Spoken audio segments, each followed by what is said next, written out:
nih bersama aku, Fadila, di acara Esamo Podcast. Podcast kali ini mengusung tema Berani Keluar Zona Nyaman, Raih Kesuksesan. Baik teman-teman, tetap stay tune dan jangan lupa like, comment, and subscribe di channel Esamo Mojolaban ya. Dan tekan tombol loncengnya supaya teman-teman sekalian tidak ketinggalan konten-konten menarik lainnya. Dan tak lupa, saya ucapkan terima kasih kepada Bang Jateng yang telah menjadi sponsorship di acara Esamo Podcast. Oke, langsung kita mulai saja ya. Di sebelah aku sekarang sudah ada Kak Rahayu Puji Astuti yang akan membagikan pengalaman beliau dalam berwirausaha dan tentu saja akan memberikan banyak motivasi bagi kita semua. Oke teman-teman, kita sapa dulu ya narasumber kita kali ini. Selamat siang Kak. Selamat siang. Gimana kabar Kakak hari ini? Oh, luar biasa. Sangat luar biasa. Kita mulai langsung bincang-bincangnya ya Kak. Kalau boleh tahu, gimana nih cerita ya dan sejarah yang melatar belakangi Kakak sebagai seorang wirausaha? Apa sudah jadi cita-cita? Apa gimana nih ceritanya?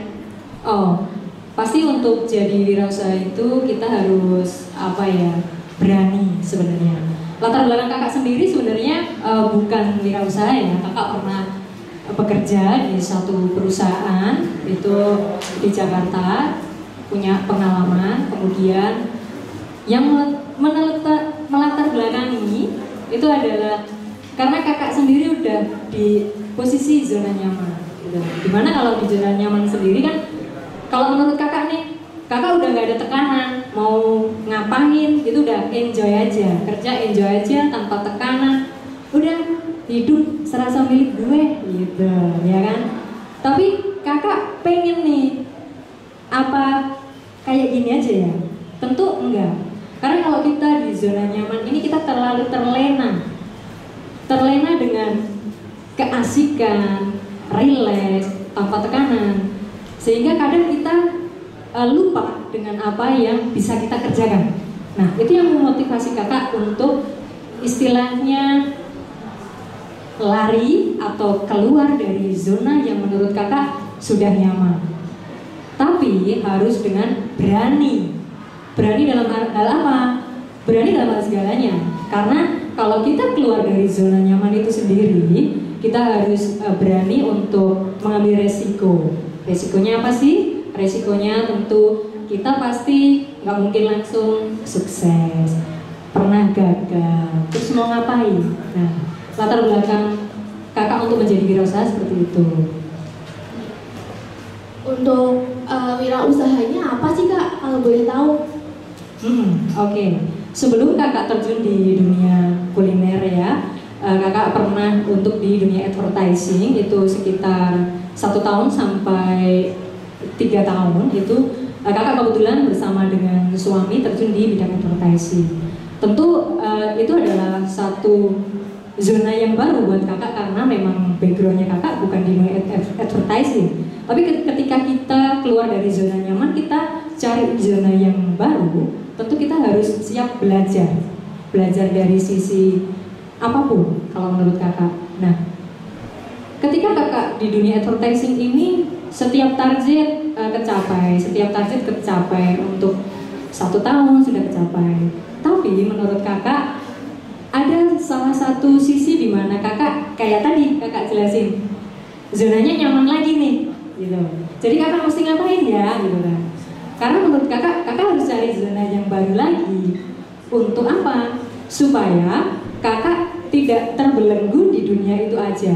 Kakak jadi lebih banyak relasinya, gitu. Kakak mesti ngapain? Oh, Kakak sekarang dari dunia advertising pada saat itu terus merambah lagi untuk event organizer. Kemudian untuk sekarang ini di bidang kuliner. Iya, di bidang kulinernya sendiri bisa dijelasin Kak, nama usahanya apa? Untuk usaha sendiri Kedai Mangan Ngombese itu kita dari tahun 2016 Kakak buka kedai di satu daerah, di daerah Mojolaban tentunya. Dan untuk kedainya sendiri tampungannya juga menurut Kakak belum cukup banyak untuk menampung, karena menurut Kakak ini adalah induknya akan Kakak persiapkan dengan matang, baru nanti cabang kecil-kecilnya atau outlet kecil-kecilnya baru kita siapkan. Iya, untuk filosofi nama kedainya mungkin ada Pak? Oh ada, tentu. Jadi kedai Mangan Ngombese itu kalau kita perhatikan adalah Mangan Ngombese di mana N-nya itu hanya satu. Untuk ini masalah namanya aja ya. N-nya hanya satu, kenapa? Kakak pikir kalau wong Jawa itu adalah nek mangan mesti ngombe, nggak pernah ketinggalan dengan ngombenya gitu kan. Jadi kalau kakak berpikir untuk Mangan Ngombese N-nya kenapa satu? Karena itu adalah satu keterkaitan di mana tidak terpisahkan. Seperti itu latar belakangnya atau filosofi untuk Mangan Ngombese seperti itu. Kemudian kalau dari logonya sendiri kita bisa lihat di situ ada semacam rumah, kemudian ada sendok garpu dan piring. Kalau terlihat lagi itu seperti senyuman. Kalau kita ke depan atau bukan ke depan aja, kita berusaha untuk menyajikan sesuatu yang dengan hati, kemudian kita menjadi naungan seperti rumah di mana harus nyaman, kemudian di situ kita harus memberikan layanan yang sepenuh hati supaya apa? Karena ini kuliner, supaya makanan yang kita sajikan adalah makanan yang enak, sesuai, tentu juga ketika makan kita juga harus senang. Kalau kakak seperti itu. Iya, bisa diceritakan nih Kak, bagaimana perkembangan usaha kakak dari awal sampai sekarang? Oke. Perkembangannya untuk usaha ini dari awal kakak itu hanya kecil. Kalau bisa dilihat ini kapasitasnya paling sekitar 10 sampai 15 orang bisa masuk. Kemudian kita berkembang untuk menambah perluasan untuk pelanggan, dimana supaya tidak empet-empetan kita kembangkan sedikit demi sedikit. Kemudian karena di induknya sini sudah mulai maju, kita tambah induk-induk kecil yang lain seperti outlet-outlet kecil itu ya sekitar kurang lebih ini udah masuk ke 5 outlet kecil-kecil di luar dari induk yang sudah berjalan. Iya, untuk kapan kira-kira usahanya dimulai Kak? Gimana? Usahanya dimulai sejak kapan? Tahun berapa mungkin? Oke. Tadi dari tahun 2016 itu pertama kali dimulai. Ya, dari 2016 ya. Bisa diceritakan. Terus strategi pemasarannya gimana Kak?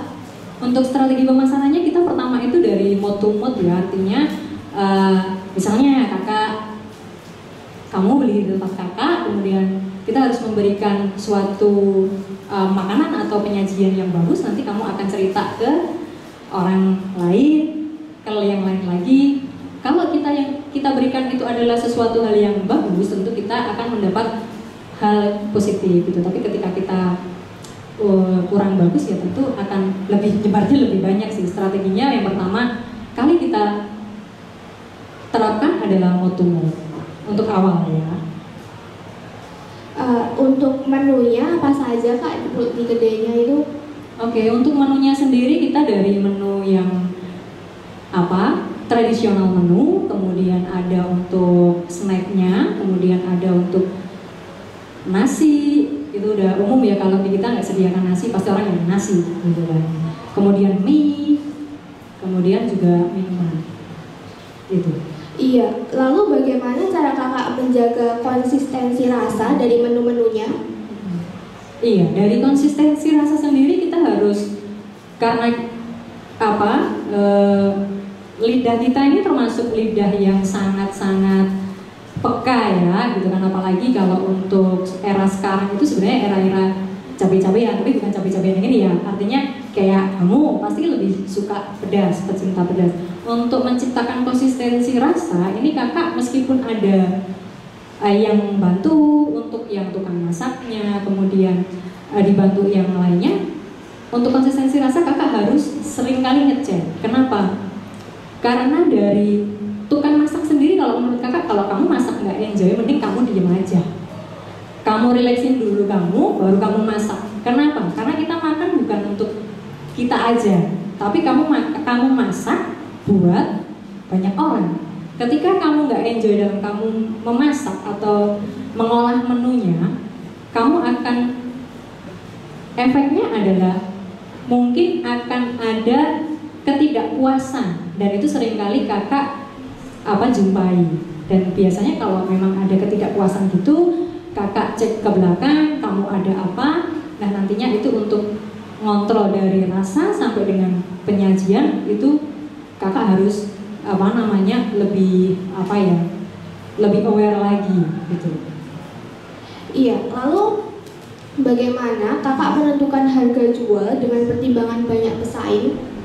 Betul sekali. Banyaknya pesaing ini kalau sekarang kadang orang berlomba-lomba, semakin murah semakin banyak dicari. Kalau kakak sih berpikir gini, harga itu relatif. Kakak survei pasar, iya. Survei pasar itu yang seperti apa? Kadang kakak itu kerjaannya makan di sana.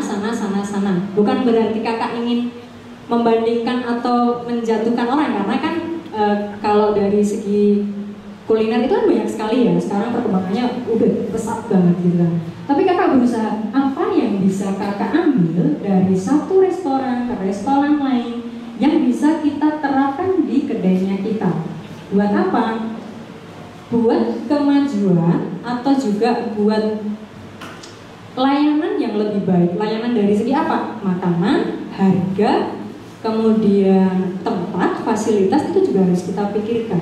Kalau dari segi harganya sendiri tadi yang ditanyakan adalah harganya gimana kak? Kalau harga kita pasti survei pasar, survei harga. Misalnya harga ayam geprek di sana 14.000, sedangkan ayam geprek di sana 9.000, atau bahkan ada yang lebih rendah 5.000. Kita pasti bertanya-tanya, ayamnya yang seperti apa, ininya yang seperti apa. Nah, hal seperti itu yang menjadi concernnya kita, supaya kita dapat memberikan harga yang terbaik, harga yang sesuai dengan apa yang kita berikan. Seperti itu. Iya. Bagaimana? Lalu ada nggak kendala yang dialami selama menjalankan usaha ini? Untuk kendalanya apa saja lah? Oh iya, kendalanya itu pasti kalau setiap usaha pasti ada kendala. Kendala yang pertama adalah terkadang kita ada masa-masa turun. Misalnya turun biasanya kita dapat sekian, jadinya kita cuma dapat setengahnya. Itu dari segi income-nya ya.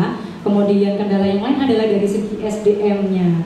Kendala yang lain adalah kalau misalnya faktor hujan, itu juga menjadi kendala. Tapi itu nggak terlalu ini ya, karena itu kan iklim. Kemudian kendala yang lain adalah cash flow-nya, terkadang itu menjadi kendala buat kita. Itu. Iya.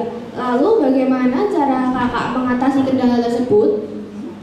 Untuk mengatasi kendala tersebut, kalau untuk cash flow dan menu itu kakak adalah diversifikasi ya. Artinya kenapa kakak melakukan diversifikasi gitu? Karena untuk diversifikasi sendiri itu kan mencari peluang baru di luar apa yang sudah kita kerjakan. Itu supaya untuk menekan dari, misalnya kalau ada penjualan yang rendah gitu, dengan diversifikasi kakak bisa mensuplai paling tidak. Diversifikasinya seperti apa kak? Kakak bikin usaha-usaha baru, kalau ini sudah berjalan, jadi kakak merambah ke properti. Jadi usaha barunya adalah diversifikasi usaha untuk properti. Kemudian kakak sudah mulai untuk diversifikasi dari kulinernya sendiri adalah misalnya membuat bahan bakunya, itu kita packing kecil-kecil, jadi untuk UMKM-nya kita pikirkan sudah sampai sejauh itu. Kemudian kalau dari segi SDM-nya sendiri, kita harus manajemen SDM-nya harus betul-betul gitu, supaya tidak loss untuk biayanya ya. Untuk memulai usaha ini, siapa sih yang menjadi support terbesar kakak untuk tetap bersemangat menjalankan usaha? Support terbesar kakak untuk saat ini adalah suami kakak sendiri. Itu support terbesar. Karena masih dari nol, bahkan mungkin dulu dengan pengalamannya kakak itu dari minus sampai dengan akhirnya sekarang sudah menuju titik yang sekarang. Support terbesarnya adalah suami. Kalau boleh tahu, berapa nih modal awal kakak memulai usaha? Untuk modal awal dulu 5 juta ya. Tahun 2016 itu 5 juta. Dalam menjalankan usaha, ini kakak dibantu karyawan nggak? Tentu ada karyawan. Berapa karyawan kakak? Untuk stay itu sekitar 5. Kemudian kalau misalnya kita orderannya overload, misalnya di luar kedai kita ada orderan-orderan, itu kita biasanya ngambil yang freelance ya. Artinya mungkin sekali datang itu kita harus itu sekitar tambahannya sekitar 2 atau 3 tergantung kebutuhannya. Gitu. Kalau boleh tahu, dalam menjalankan bagaimana sikap kakak terhadap karyawan agar karyawannya nyaman, senang, dan tidak terpaksa dalam menjalankan pekerjaan? Oke, kita ciptakan suasana yang homey. Jadi ketika kita homey, serasa di rumah, kekeluargaan itu yang kakak ciptakan. Kemudian kalau misalnya ada kesalahan, kita tidak langsung tegur di depan customer atau pelanggan, tapi kita kasih tahu pelan-pelan. Dan jangan, kalau kakak sih berusaha untuk apapun yang dirasakan oleh karyawan sebaiknya kita bicarakan dengan kekeluargaan, kemudian kita cari solusinya. Karena itu tadi kakak di bidang kuliner ini semuanya adalah kita rasa yang diperlukan. Ketika nanti ada satu terutama yang masak kurang nyaman, nanti akan berimbas ke kualitas makanan yang diberikan. Gitu. Kemudian kalau untuk hal yang lain lagi untuk menjaga supaya karyawan loyal terhadap kita, tentu ada bonus dan tentu misalnya kalau tunjangan-tunjangan itu juga kita berikan. Dan bonusnya nanti sesuai dengan ini apa? Kalau kita biasanya sesuai dengan apa kinerjanya yang sudah diberikan kepada kita. Gitu. Iya. Kalau gaji karyawannya bagaimana, Kak? Untuk gaji karyawan itu relatif ya, tergantung dari tugasnya, kemudian tergantung dari kemampuannya yang dikerjakan di tempat kita. Tentu kita punya range tersendiri untuk karyawan. Ngomong-ngomong tentang penghasilan nih, kira-kira berapa nih penghasilan per hari atau per bulannya kalau boleh dibicarakan? Oke, kalau untuk per hari atau boleh kita ambil aja per bulannya ya. Itu kalau misalnya lagi padat orderan, kemudian tingkatan dari penjualannya itu semakin naik, itu sekitar 30 atau hampir 40 sampai 50 mungkin itu dapat sebulan ya. Apakah kakak pernah mengalami krisis keuangan? Lalu bagaimana solusi kakak akan masalah tersebut? Krisis keuangan pernah kita alami. Di krisis keuangan itu pada saat pandemi kemarin ya, gitu. Corona itu memang banyak penurunan yang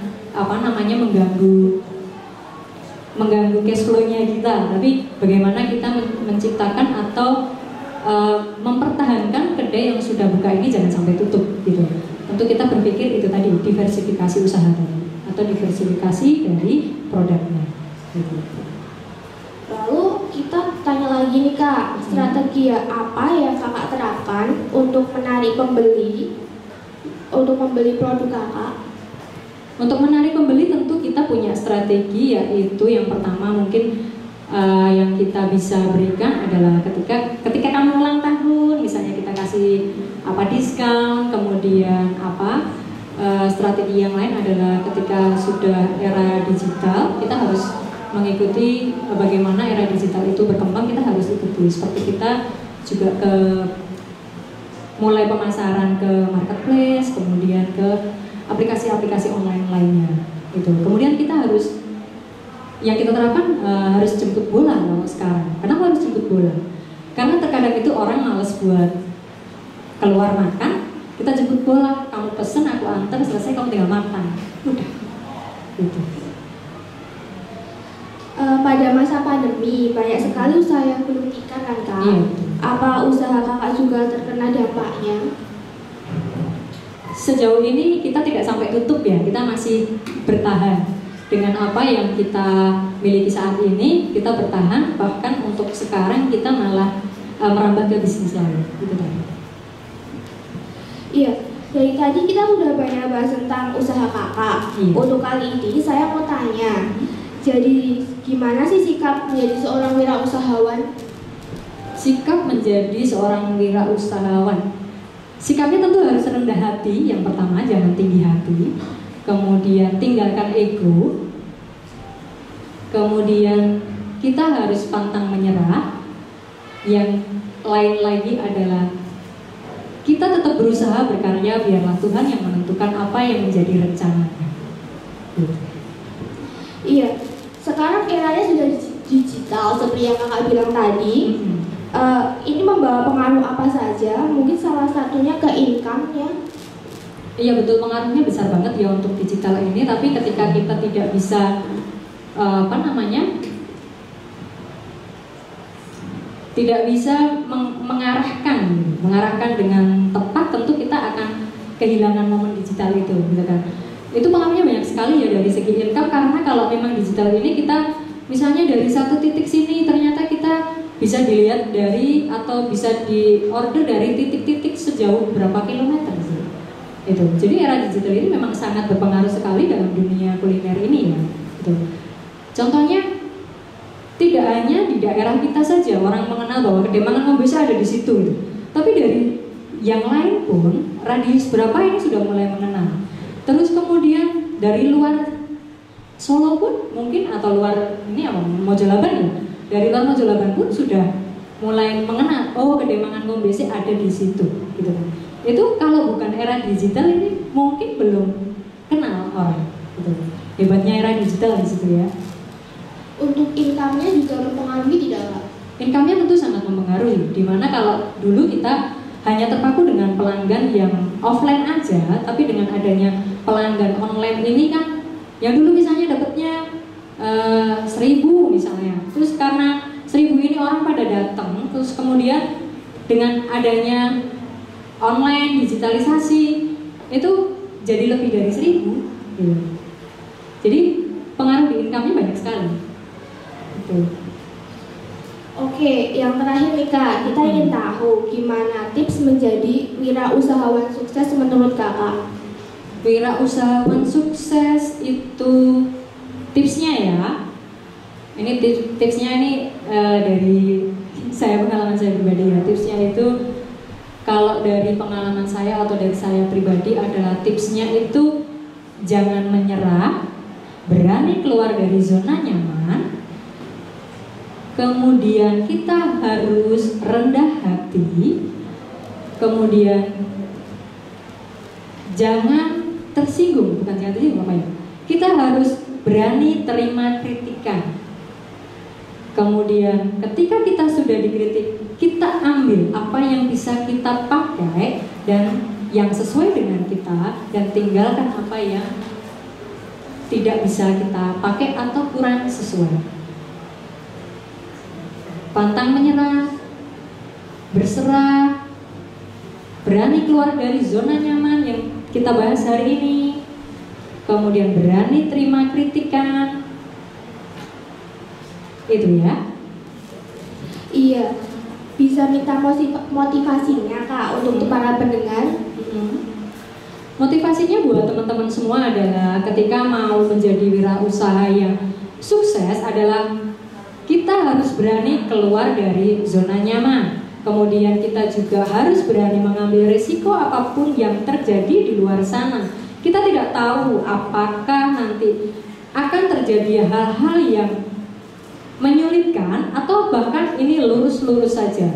Tetap semangat menjalani apa yang sudah menjadi keputusan kamu, dan kemudian kamu harus senantiasa konsisten di dalam menjalani apa yang sudah menjadi keputusan tadi. Saya yakin, kakak yakin ya, akan ada kesuksesan yang akan kalian raih di depan sana ketika kalian tidak mudah menyerah, tetap semangat. Satu lagi, rendah hati yang harus dimiliki. Oke teman-teman, ternyata menjadi wirausahawan sukses itu butuh rendah hati, semangat, dan tetap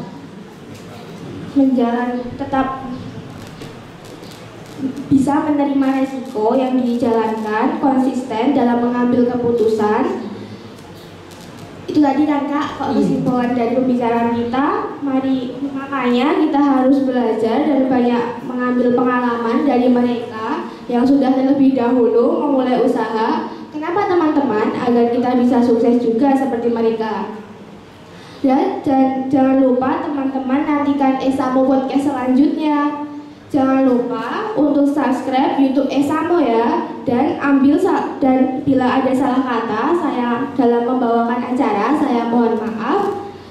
Sampai jumpa di Esamo Podcast selanjutnya. Awalnya podcast, akhirnya sukses. Wassalamualaikum warahmatullahi wabarakatuh.